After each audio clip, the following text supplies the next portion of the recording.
Guys, good morning. Nandito tayo sa Tunang Dako Farm, Future Farm.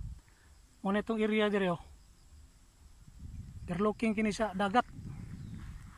Kung i-tour dire kay muna yung atong Future Farm. Ang lamig ng hangin galing sa bukid oh. Walang katao-tao. Sama nakin yung pinsan. Dito tayo agay ng native house. Tanong-tanong tag mga lagot mo. Kana apil mo kana. Oh, apil na di babaw. Ang ganda ng view. Overlooking to guys, overlooking. Hanggang doon no. Yung mga grass dito, Carabao grass. Dito tayo maghukmad ng mga magdaro tayo dito ng mga kalabaw. Tanim tayo ng mga iba't ibang gulay. Kasi ang lamig, yan yung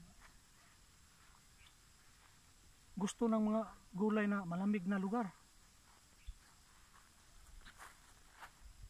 Oo.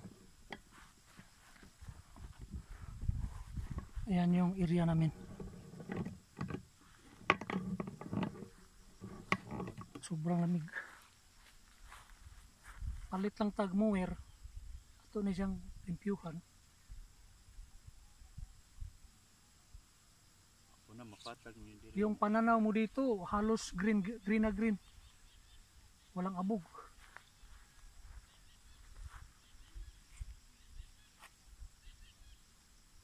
Dati 14 hectares to. Yung nabahi na siya kaupat.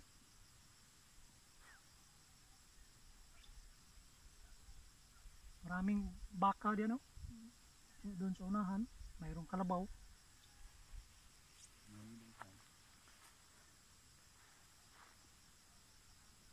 Ako diri sa pikas nga side, ako mong itanawon mo na ako.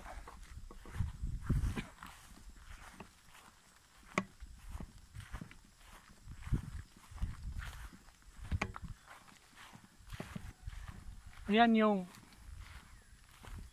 yung sa ibaba, yun yung Barangay Balili.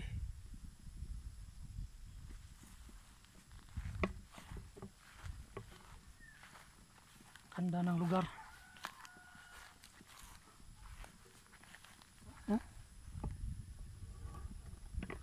Ayan yung Barangay Balili. Daming mga